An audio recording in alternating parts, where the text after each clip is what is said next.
Salute. Pledge. Pledge allegiance to the flag United States of America, And to the republic for which it stands, one nation, under God, indivisible, with liberty and justice for all.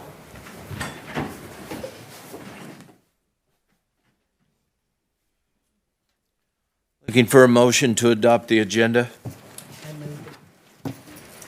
I move that we adopt the agenda. I'll second that.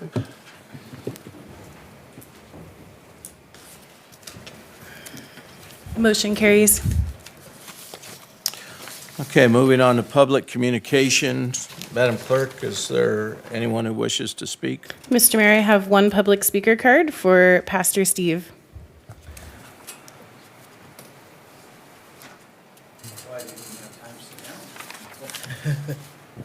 Good evening.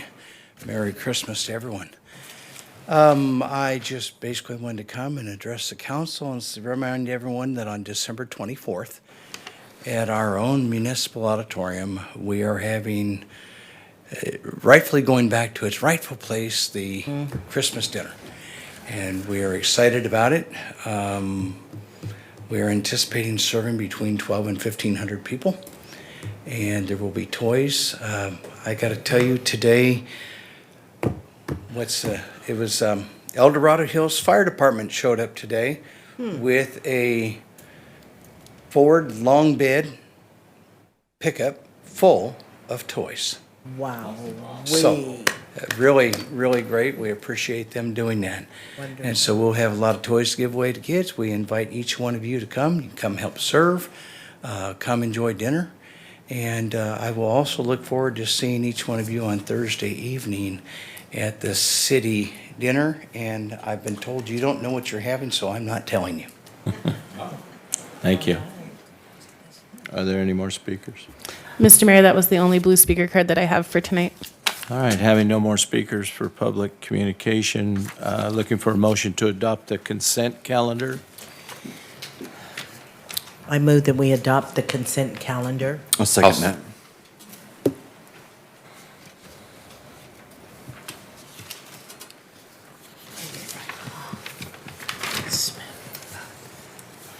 Motion carries. Moving on to regular business, item number 9, authorization to award contract for janitorial service at City Hall. Good evening, Mr. Mayor and Council. What this item is in front of you is it's another janitorial contract. The last company did not work out for us, so we terminated that contract based upon the performance wasn't as expected. They weren't able to provide the necessary documentation to fulfill all the requirements of the contract. Therefore, what we did is we went back to our bidding list and we moved to the next one on the contract. We have since met with the business owner that owns the business. He's been in business for 31 years and has actually cleaned City Hall twice on an as-needed basis, one-time payment, because there is no contract at this point. He is able to do that for $16.50 or $16.25 per month. That's $19,500 per year. We have allotted $20,000 in our current budget for that, so we're still underneath our budget. So what we're looking for is just authorization to sign that agreement and move on to the next company. All right, Madam Clerk, do we have any speakers on this item?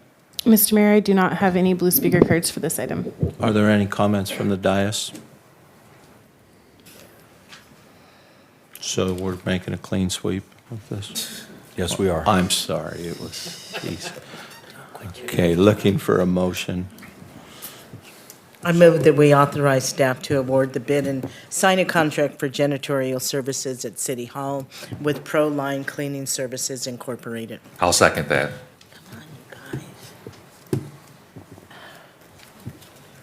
Motion carries. Moving on to item number 10, financial analysis for fiscal year ended June 30th, 2019. Mr. Mayor, if I could, I just want to provide some background information on this. When you look at the numbers on the agenda, you add them up and you come up with $3.9 million. I know over the last 2 days, we've heard a lot about $3.4 million. So the question is, can we just not do math, or is there something different going on? The answer is there's something different going on. The surplus carried forward is $3.4 million. That has not changed. The numbers that are presented in the agenda is our recommendation what to do with that. What we are recommending, number one, is the $1.4 million, that is Measure U money, has to strictly be accounted for as Measure U dollars. So that will be accounted for in our funding as Measure U dollars. So that will still be in our account. The $1.5 million represents a 17% reserve in our overall budget. The Governmental Office of Accounting recommends the best practice is to maintain at least a 17% reserve. So by taking $1.5 million of fund balance and reserving it, just simply marking it as reserved and saved, that takes our reserve balance to $3 million, because we currently have a reserve of 1.5 and we're adding 1.5 to it. We're not sending the money out of house, we're not spending it. All we're doing is just dedicating it as reserve. The last $1 million would be a one-time payment to PERS. The reason why we're paying the one-time payment to PERS is because as we pay down our unfunded liability, we save ourselves interest. If we don't do that, then and we pay smaller increments at this, we pay 7% on that money every year. So it's better for us to do the one-time payment, pay it down, and try to reduce this unfunded liability as quickly as possible so we're not paying that 7%. Anything more than that or any additional questions you have, I'm going to defer to our Finance Director, Mrs. Duncan, so that she can answer those for you. Thank you. Madam Clerk, are there any public speakers? Mr. Mayor, I do not have any blue speaker cards for this item. Are there any questions or comments from the dais? Having none, looking for a motion to accept item number 10. Oh, I didn't push the button quickly enough, but I would just like to say I'm really pleased to see the distribution of funds going like this, because it's just much more fiscally responsible. And I think that the public will be pleased to know that we're being cautious with the money. So I appreciate that. Thank you. Are there any more comments from the dais? Any questions? Are you looking for a motion? Looking for a motion on I'll item make a number 10. motion that we allocate the surplus as follows, as has already been discussed. I second.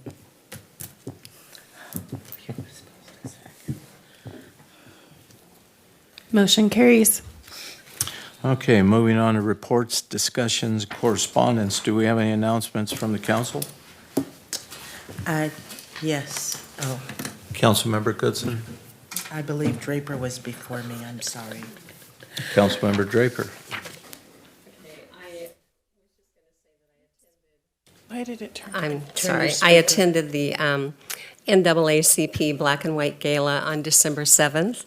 There were about 140 people in attendance, and it's an annual event that they hope to do every year.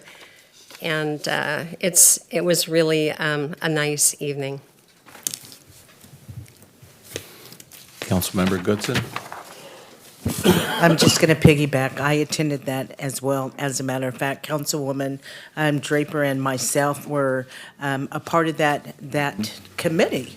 It was our first black and white gala event.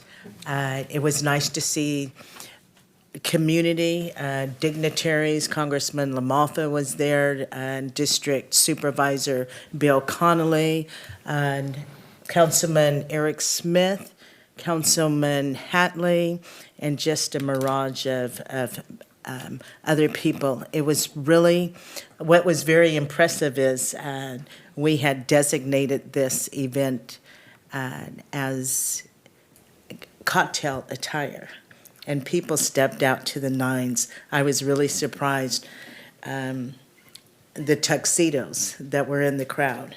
And this one, you clean up very well. So we encourage, I wanted to let people know that the NAACP, so often people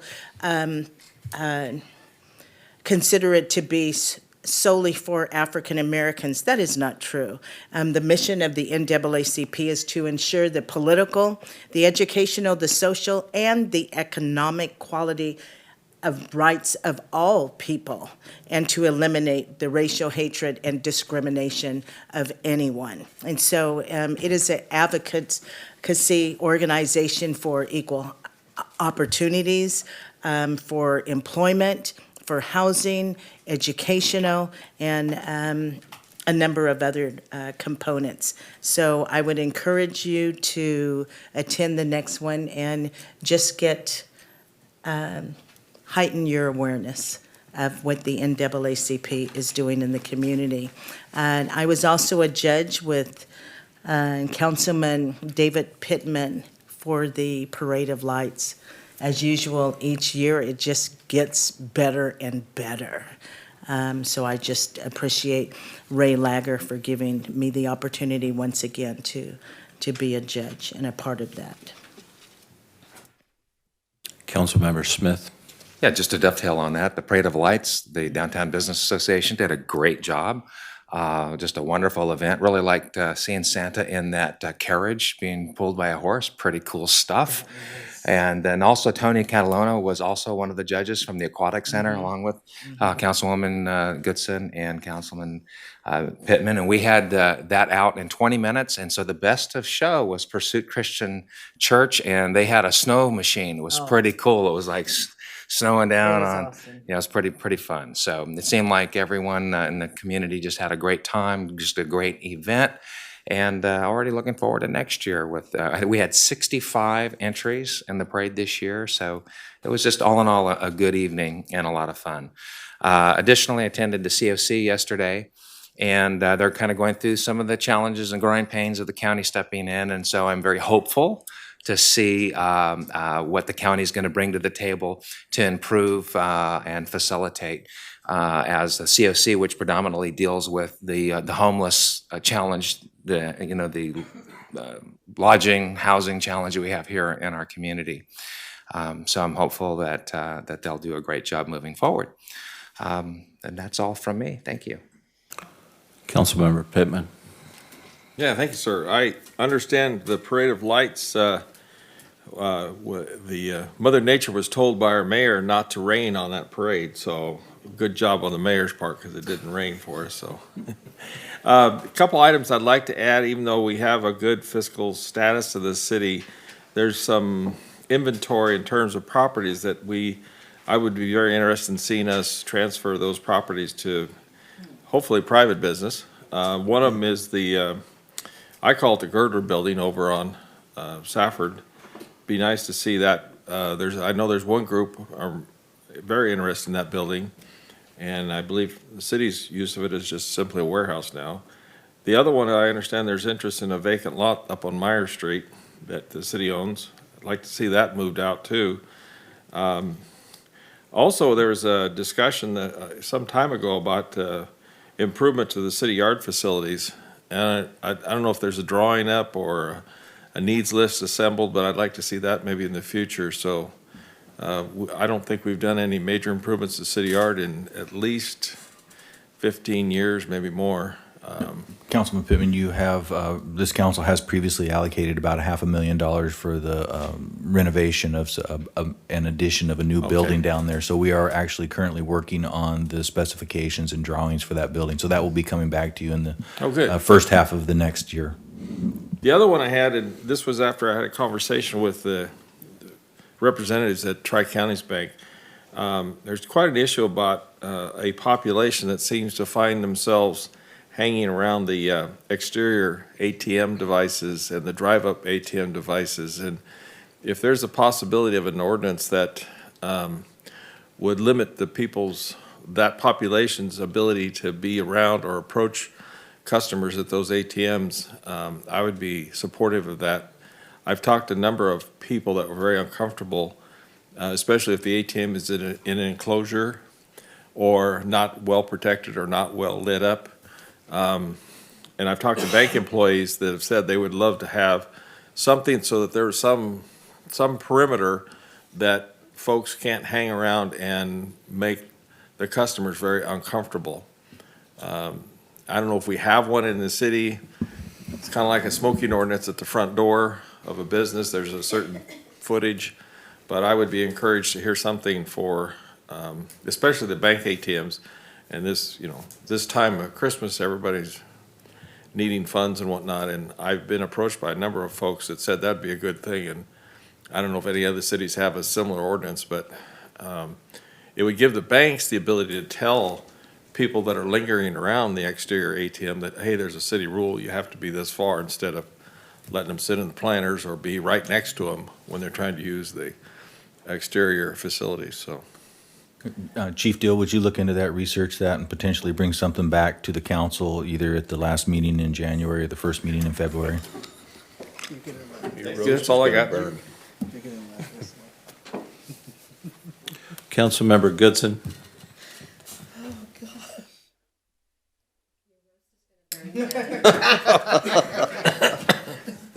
So I don't know how many of you are aware that Mr. Councilman Smith has an alter ego, and he used to be a puppeteer. And so someday, Don't even. if you could just someday give us a sample, because we were judges, and all of a sudden, there was a unique voice. I didn't know if it was a Muppet or from Sesame Street, but it was beautiful. So, someday. Someday. All right. Maybe you can do a show with all 7 counselors and do some kind of a parody. I could write the script. That'd be interesting. Draper will write the script. Okay, I got a couple of comments. First of all, congratulations, Joe Deal, Chief of Police. Thank you.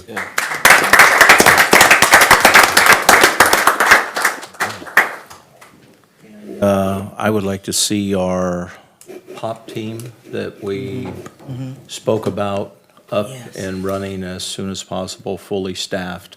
So I'd like to be kept up to date on what's happening with that, because a lot of these things that, like Councilmember Pittman was talking about, are some of the things that you'll be dealing with. And so we'd like to see that facilitated as soon as possible. Thank you.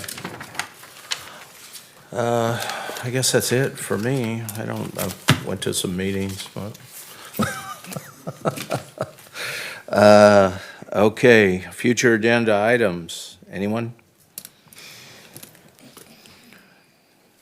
Having none, or having Councilmember Pittman's and administration reports. Ruth, do you have anything exciting? Okay. Tom Lando, anything? Bill LaGrone? Just want to wish everybody a Merry Christmas. Sam? Nothing other than that. Thank you. Wes? The, excuse me, the Planning Commission tomorrow evening will take up a use permit for a new Starbucks at Olive Highway and Lower Wyandotte, where Ron's is now. All right. Ron's is Yes. All right. 162 Coffee. Thank you. Chief Joe Deal, do you have anything to report? I have nothing to report. I just want to thank the council for the opportunity you guys have given me today to be the Public Safety Director of the City of Oroville. And I, too, wish everybody a Merry Christmas. Thank you. And I do too. Merry Christmas, everyone. Merry Christmas. 18 minutes. Meeting adjourned.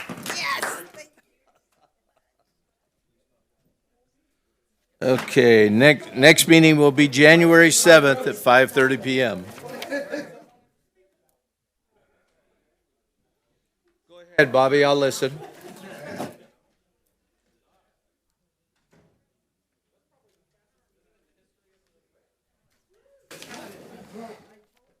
That is a record.